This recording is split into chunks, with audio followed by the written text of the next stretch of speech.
Дами и господа, този поздрав е специално направен за рождения ден на Заприн.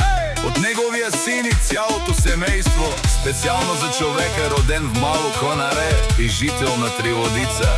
За англичанина, дето всички го знаят по палатките, за най-силния в района.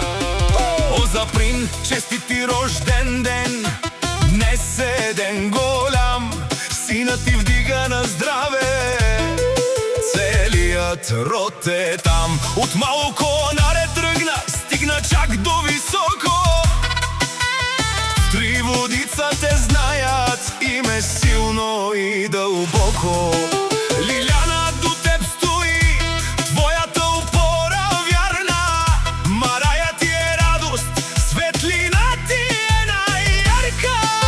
Славей ти е наследник, върви по твоя път, а Валентина до него семейният ти път. Вали гърми за Заприн сега, на здраве вдига цялата махала. Ефтино взима, честно продава, но уважение винаги получава.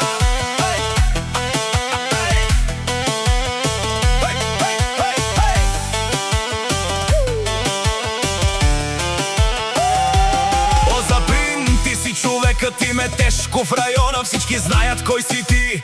Сила без корона. От палатките всички го знаят, за англичанина Кайто ги мачкаше и ще те помнят. Но твоите хора винаги победа ще спомнят. Издигна се сам, без никой да те бута. Дом, семейство, живота ти е класа. И всичко постигна с ръце и сърце.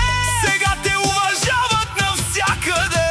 Вали гърми за Заприн сега, на здраве вдига цялата маха. Лиляна, Марая, Славей и Валя там стоя. Семейство силно, никой не мога да го щупя. Чуй ме добре, какво се говори за Заприн, легендата, дето не се спори. От Мало Конаре до Триводица име тежи, синът му вика гордо: това е баща ми. Семейството зад него като стена стои и никой враг не може да ги раздели. История пише се сега в този ден. На здраве за Заприн, уважение от мен. На здраве за семейството, силно и едно. Заприн и неговите близки, име родно. От Триводица се чува песента. Честит рожден ден, да живее дълго той в света.